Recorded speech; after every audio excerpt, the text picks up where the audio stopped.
yesterday, got through number 11, school choice, school vouchers. Okay.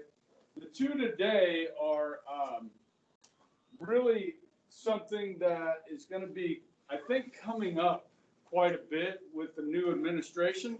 As you guys know, we have a new president installed yesterday on January 20th, which is a tradition that dates back to Roosevelt. We used to have presidents inaugurated on March 4th. So all the way up through 1932, 1932, Roosevelt was inaugurated on March 4th. But in 1936, when he was reelected, they shortened that time period between the election and inauguration from March 4th to January 20th.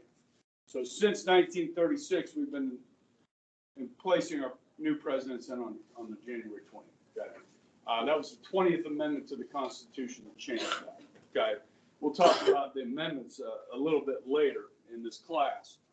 But these are some of the issues. We talk about Medicare for all. Okay, right now when we talk about Medicare, Medicare is for the elderly. You qualify for Medicare when you turn 65.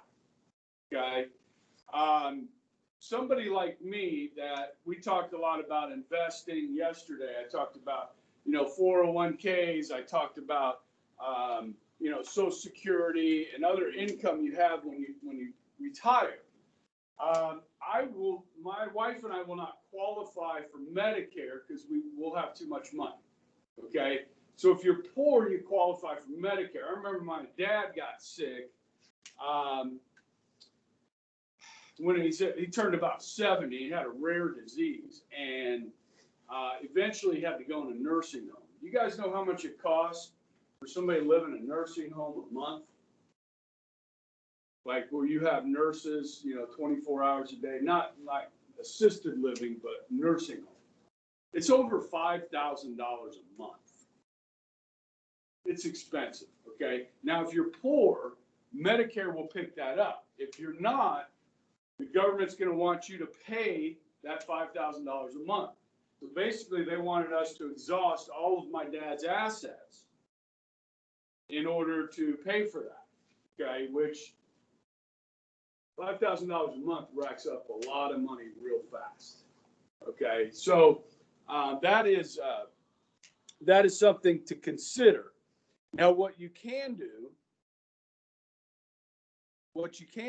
is buy in to Medicare if you have money. Like say you have a lot of money when you retire, you can buy in. So somebody like Mr. Barber, he's getting up there. When he turns 65, he can get Medicare if he pays extra. Okay, and that's what most people do. When you turn 65, people will buy into Medicare. Okay. Now, Medicare for all is a huge change. That means everybody, you and I, everybody in the country would qualify for Medicare. All right. This is what's called universal health care. They do this in Canada. They do this in Britain. They do this in France. Okay. They do this in a lot of countries. All right. And so what this is kind of referred to is a single payer healthcare system. Okay. Who's the single payer? It's not you and I. Who's paying for your health care? The government. The single payer is government. Okay? This is universal health care. Most of your parents, I would imagine, have health insurance. I have health insurance. Okay, I can get it through Bishop Carroll because they offer it. Okay, or my wife can get it through Koch Industries. Okay, you can choose. Okay, so we choose to get our health insurance through Koch Industries. Okay, if you don't get it through your employer, then you can buy it.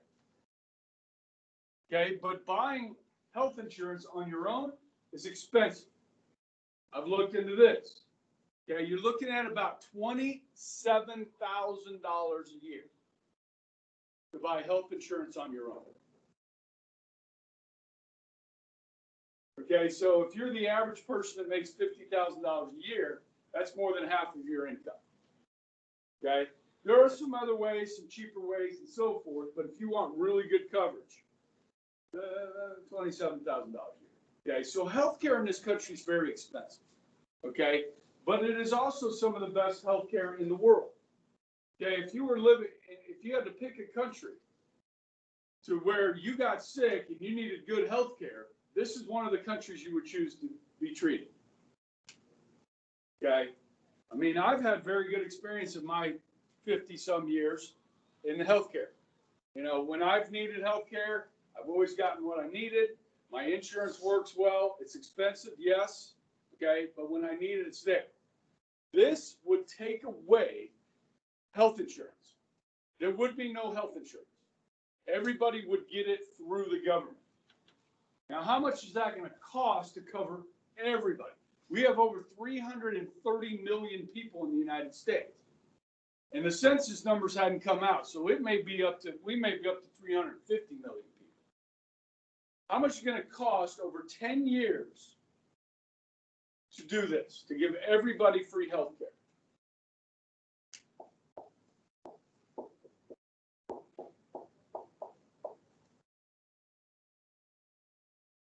It's a nice price tag, isn't it? Do you know how much? Okay, on an average year now, with COVID, guys, our government has printed a lot of money. Okay, President Trump and Congress did a $3.3 trillion COVID package last year. Now, normally, our budget for each year is about $5 trillion. Okay, in a normal year. This pays for the military. This pays for a lot of bridges, roads. This pays for, I don't know, this is Social Security, Medicare, Medicaid, all kinds of things. Okay, this is typically what our government will spend. Okay, so in order to pay for this, okay, you're going to have to increase this a lot. You're probably going to have to come close to doubling it. Okay, now how do we pay for that? You're going to need more tax revenue, right? Is there enough tax revenue to pay for this? You can tax the rich like a lot. Okay, right now, if you make over $250,000, you pay 37.9% in federal income taxes. Okay. If you make, under $200,000 a year, okay, you pay roughly 35%. So the less you make, the smaller percentage, just a progressive tax code. So, I mean, you can raise this. In France, guys, the rich pay 75%. So if you make $1 million in France, or €1 million in France, 750,000 euros go to the government. You keep 250,000. That's how they pay for their healthcare system in a very, very large, welfare system in France. Okay. So what these countries do in Europe is everybody pays taxes. Even the poor pay taxes. In this country, 48% of Americans pay zero federal income tax. Now, if you work, you pay Social Security tax. We talked about that the other day. Okay? If you work, you pay those taxes, you don't get that money back. You don't get that in a refund, even if you're poor. Okay? Same thing with Medicare. You don't get that money back. But most people that are poor, that are the working poor, pay zero in federal income tax. Okay, so 52% of Americans pay the rest of the federal income taxes. Okay. So in those other countries like Denmark and Belgium, okay, you guys all know Bernie Sanders. You guys know Bernie Sanders? Okay, because Bernie's a big advocate for this, okay? So Bernie's always talking about these other countries and how they do it, okay? But what he doesn't tell you is that in these countries, because the poor are the ones that receive a lot of the welfare benefits and healthcare benefits, they pay taxes too. Okay, so you could really sock it to the rich and make everybody pay taxes, and you may come close to paying for this. Now, if there's no health insurance, then you're not paying for health insurance. Instead, that money's going to the government in the way of taxes to pay for health care for everyone. You follow me? Now, this is different than Obamacare. Okay, when Obamacare was passed in 2009, they said there were about 46 million Americans that did not have health insurance. You guys understand that the very poor in this country qualify for Medicaid. The children of poor families qualify for Medicaid. You understand? So it's really those people that don't qualify for Medicaid and can't afford health insurance. You know what I mean? Those people in the middle that are kind of stuck. So like if you're a young person in your 20s, okay, what's the likelihood of you getting heart disease in your 20s or 30s? It just doesn't happen very often. What's the likelihood of you getting cancer when you're in your 20s or 30s? It's not very likely. It does happen to people, okay? But it's rare. So those people don't need a lot of coverage generally because they don't have really bad things. Now, if you got in a bad car accident and you needed, a lot of treatment, then you're going to run into some hefty medical bills. Does that make sense? And those are the horror stories. Okay, when somebody gets, a bill from the hospital for $150,000, how are they going to pay for that without insurance? Well, they're not. They're going to go bankrupt. You know what I mean? You'd have a hard time paying that off over 50 years.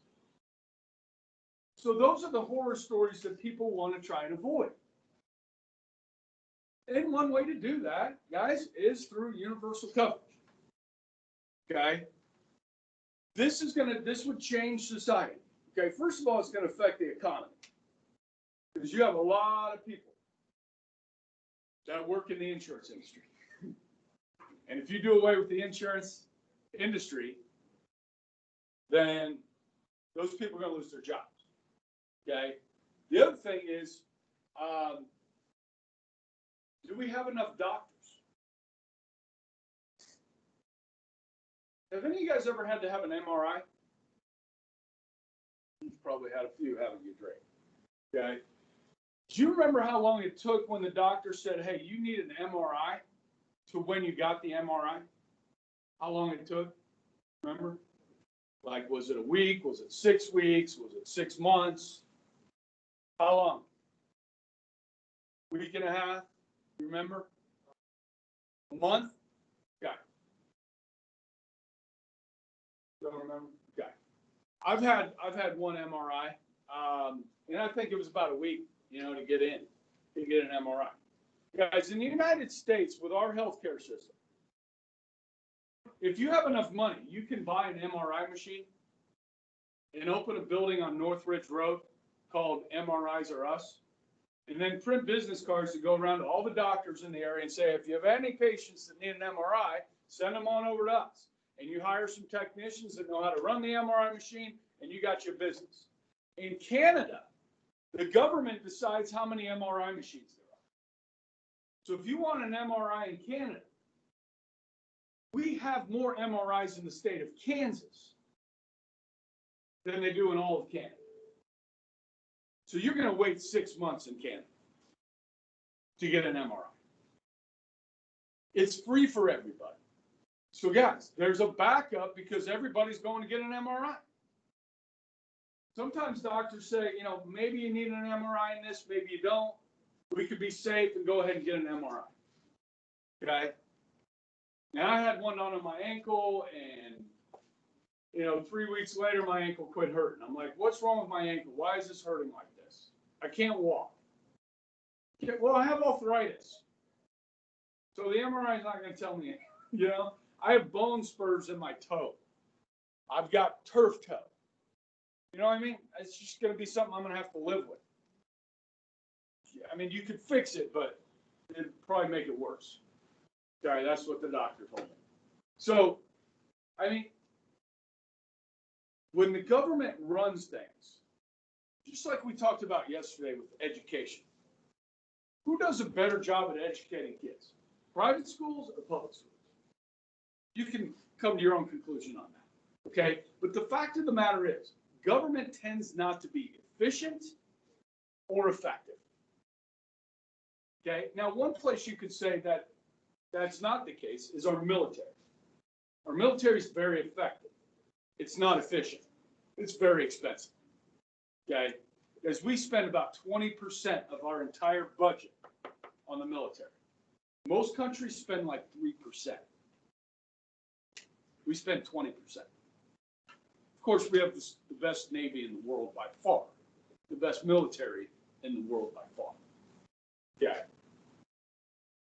But there's a reason for that, and hopefully you learned about that in history. Okay. So, guys, is there enough doctors? I don't know if any of you guys have had to go to a dermatologist in Wichita. Okay. My son goes to a dermatologist every now and then. But, dude, it takes, like, to get an appointment, to get in. You know, it's like, we have an appointment in 6 weeks. You can come in. Okay. There's not enough dermatologists in the city of Wichita. If you make it free for everybody, and somebody's got a little bit of acne, like, well, I'm going to the dermatologist. Next thing you know, it's 6 months to get into the dermatologist because we don't have enough doctors. If it's free for everybody, you know what I mean? So, is there a way we could produce more doctors? Yes, but who's going to be paying the doctors now? Not the insurance companies. The government's going to be paying the doctors. That's a monopoly. So the government's going to say to the doctors want to charge $200 for this appointment. The government's going to say, we're going to pay you $100.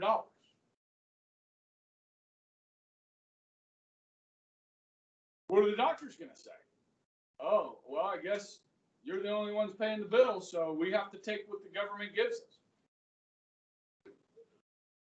Now, one of the nice things about being a doctor is that over time you can become financially independent.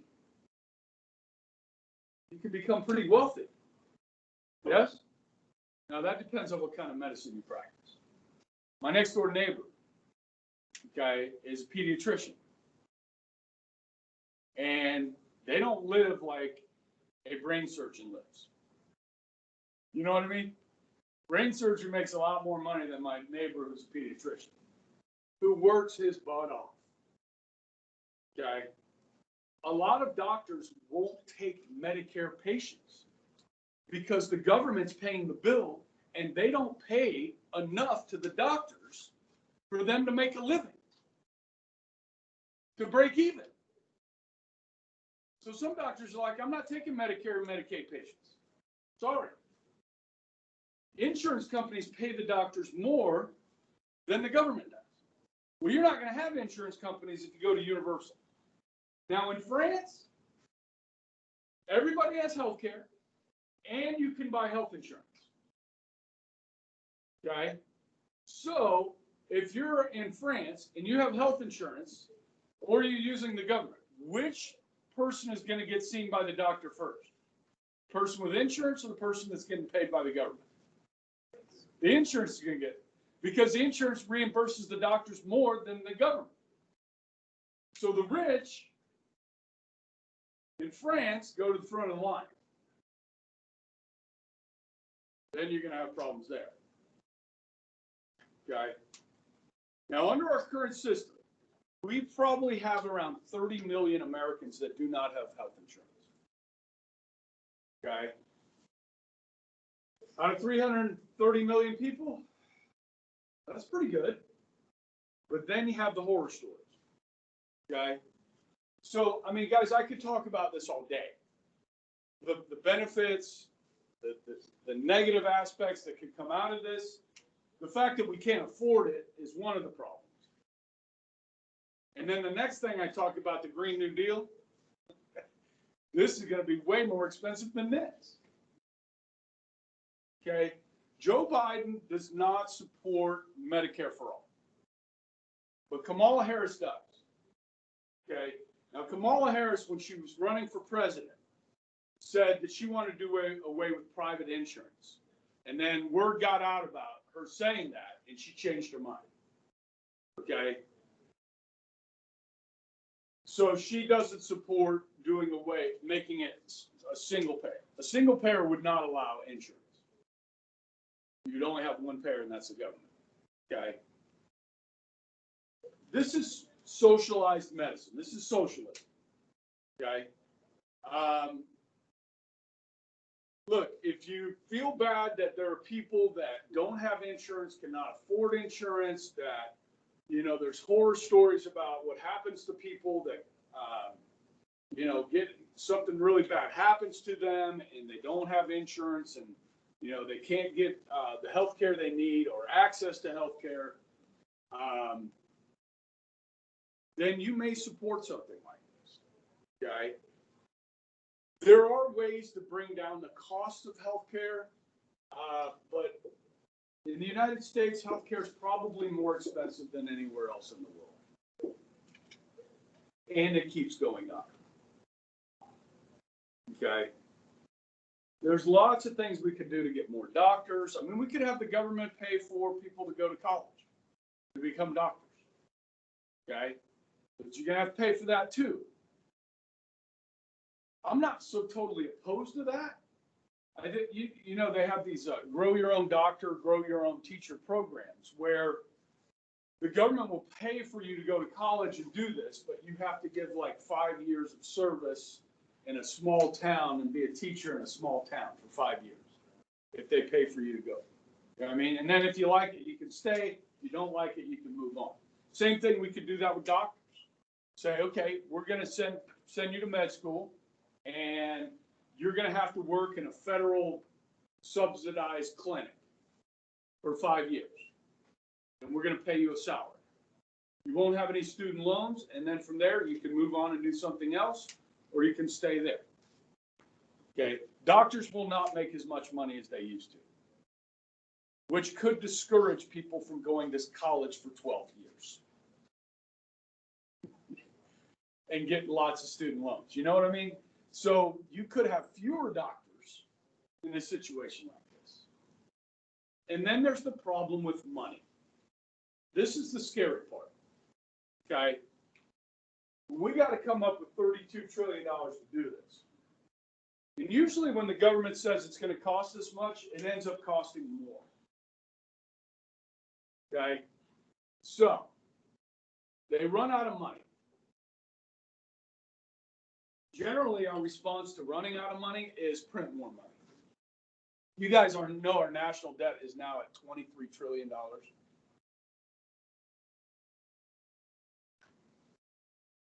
So they say we're going to have to start rationing care. You guys know what rationing is?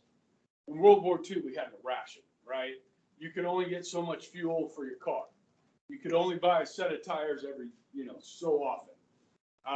There was rationing on tobacco. There was rationing on silk. There was rationing on butter, on meat, on all kinds of things. Okay? So the government's going to have to ration care. So you've got an 80-year-old that needs a hip replacement or a knee replacement, right? And you got a 15-year-old that has leukemia. And they're going to say, well, we can only afford to pay for one of these two things. Who's going to get the care? The 15-year-old, right? The person needs a hip replacement. If you know anything about the elderly, when they break their hips, when they fall, it tends to lead to death. It's a downhill thing from there. So we're just going to pump you full of morphine, keep you comfortable while you die. instead of getting you the treatment you need because we can't afford it. And there's going to be some government agency or bureaucracy that's going to decide who gets care and who doesn't. Not your doctor, not your insurance company, the government. Rationing of care. It will happen. It does happen in Britain, in France, and in Canada, and in Belgium.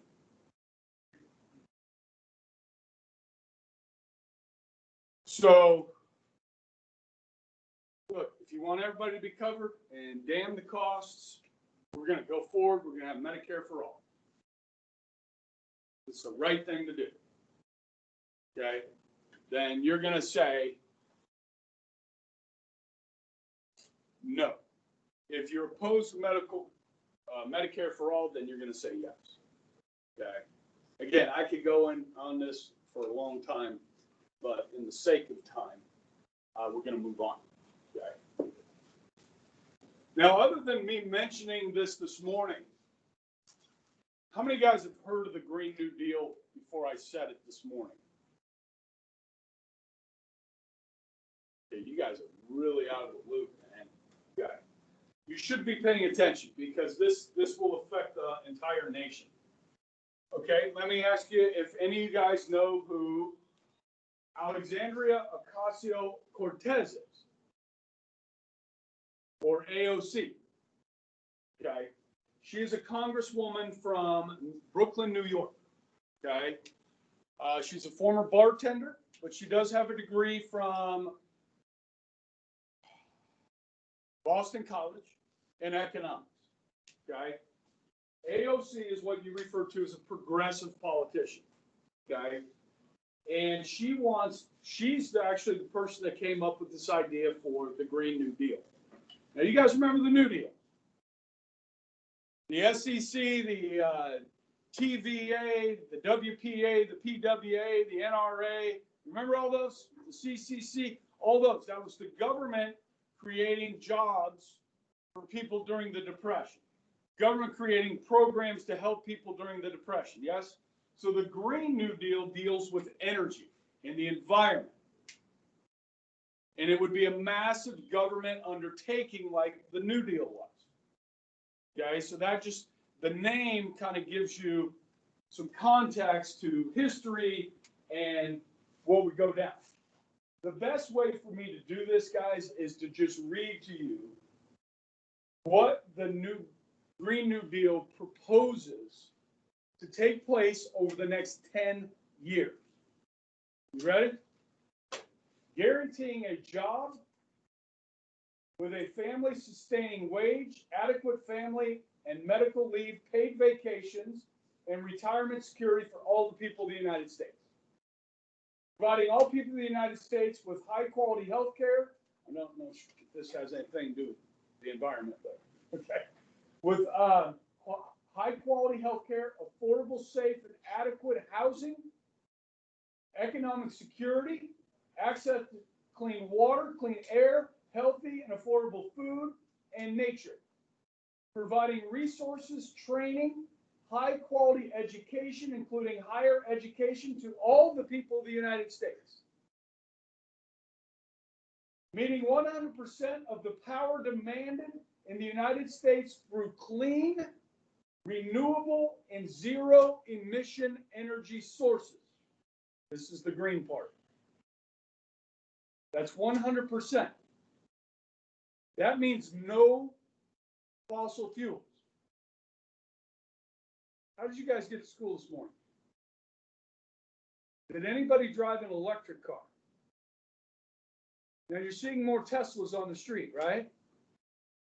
More Priuses and that sort of thing, right? Now, in order to charge a Tesla,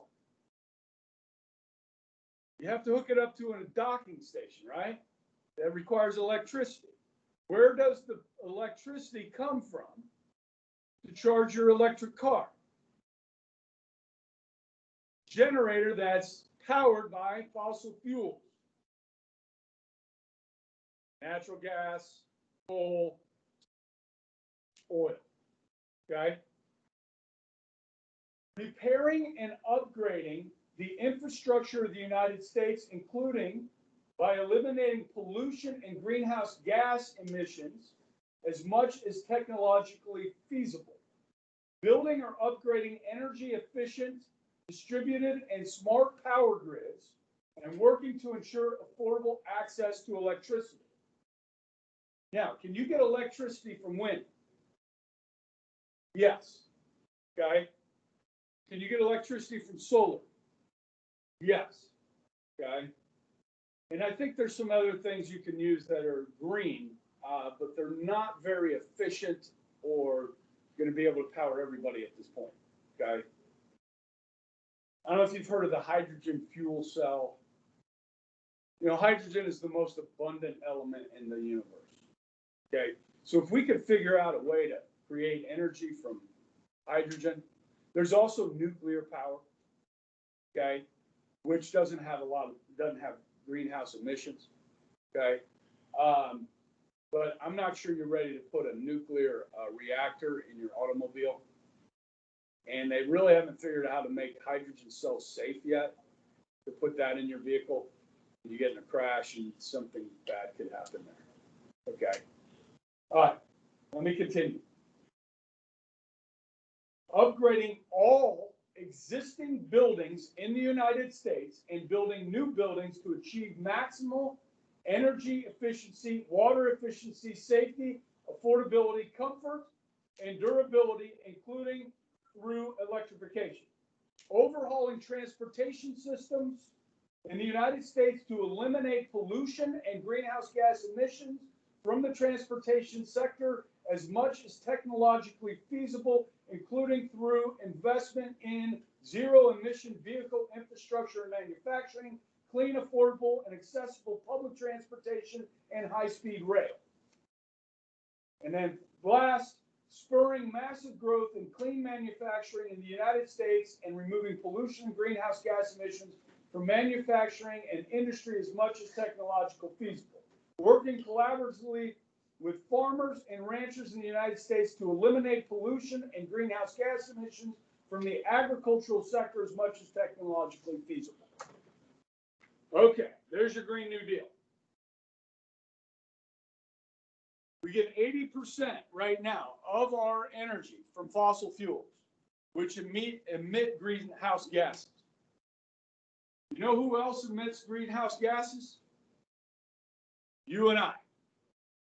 When we breathe, when we exhale, when we fart, and when we burp. And another big cause of that is cows. Cattle. There's 80 million head of cattle in the United States. You guys know how cattle process their food? You know, when they chew it, they throw it up, they chew it, and then they fart a lot. When cows fart, they emit greenhouse gases. The more industrialized your nation is, the more meat is consumed. So meat consumption on this planet is increasing, which means there's a more need for cattle. Cattle create greenhouse gases.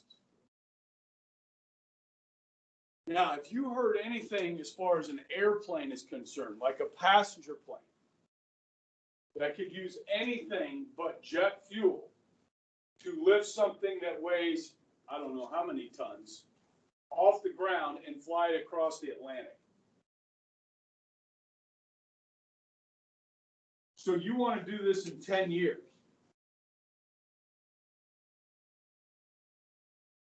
Now, I didn't know this, but you guys have driven around Kansas some and seen all the wind farms, right? Did you know that the vast majority of that electricity is on a grid that takes it to California? The vast majority of the wind farm energy is not used in Kansas. It's sent to California. Okay?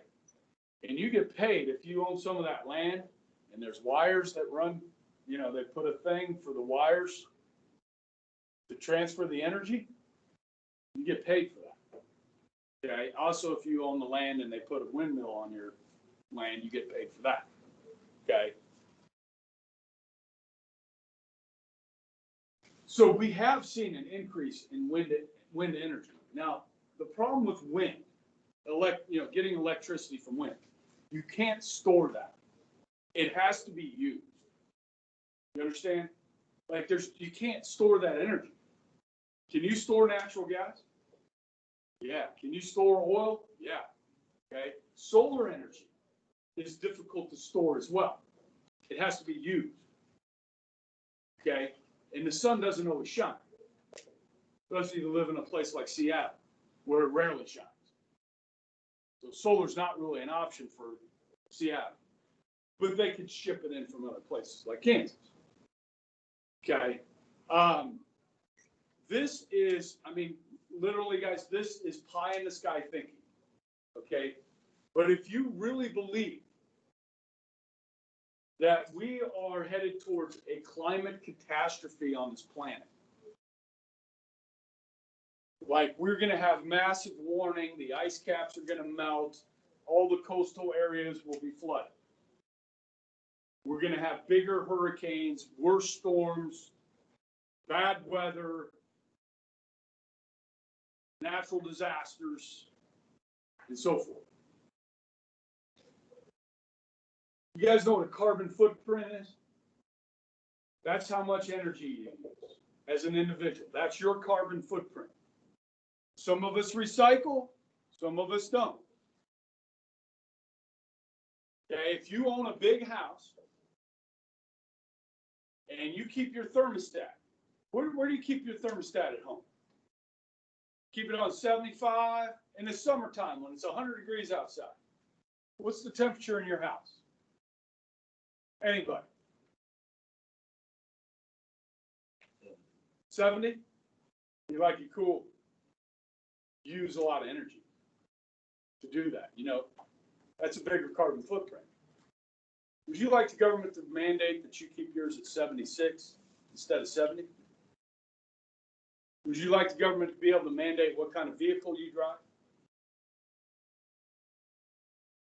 If you turn this over to the government to control energy and healthcare, government owns you.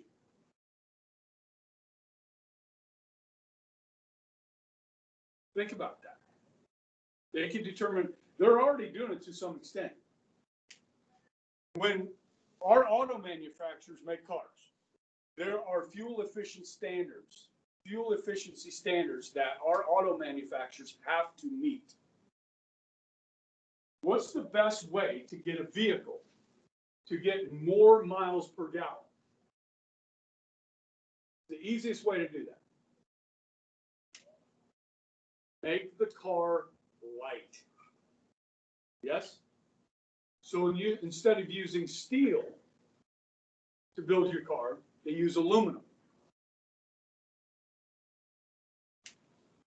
Besides heart disease and cancer, the #1 killer in the United States of America is automobile accidents. How many of you guys drive a small car? Yeah. I drive a pickup truck with a V8, big block engine, Hemi. If you and I get in an accident, head on, who's going to win? I'm going to win. Who's likely to be injured? Okay, the lighter you make the cars, the less safe you make these cars. Now, we have airbags, which are great. We have side airbags, front airbags. Look at your vehicle safety. There's ratings on those. But guys, through these policies on fuel efficiency standards, more Americans are dying in automobile accidents than before. Okay? It's the truth. Now, I like driving a vehicle with a V8 in it. When I hit the gas, I like it to go. Now, I watched a YouTube video the other night about this Tesla drag racing against some other cars, like some souped up badass cars. And this guy stripped the Tesla, tried to make it light, because Teslas are really heavy. Okay? And dude, just destroyed those other, hot rods. Okay, the Tesla did, which is impressive for an electric car. I mean, dude, that guy, what's his name? Elon Musk. That dude is a genius. He's amazing. Okay. So if Elon Musk can help us get to a cleaner America, that's great. You know what I mean? But how much does a Tesla cost? They're expensive, right? Now, the cost of the Prius has gone down over time. Electric cars are more expensive than regular cars. Okay? Ethanol. You guys know what ethanol is? It's fuel made from corn. Okay, so it's not a fossil fuel. It's made from corn, so it burns cleaner. Okay, but you got to get a lot of corn to make ethanol. Okay, and that's food that could be eaten. But now, are the farmers using electric tractors to harvest and grow corn and harvest it? No. So you use a lot of fossil fuels to make corn, to make ethanol. Okay, and you can't make ethanol cheap enough. It's expensive to make ethanol. So the government has to pay farmers subsidies to make ethanol. You can't make money on it. So fossil fuels are cheap, they're efficient, but they do pollute. The cost of this, changing every building in America to make it energy efficient. High-speed rail. Europe uses it. They use it in Japan and places like that. It's a great idea. It's expensive. Okay? How do you pay for it?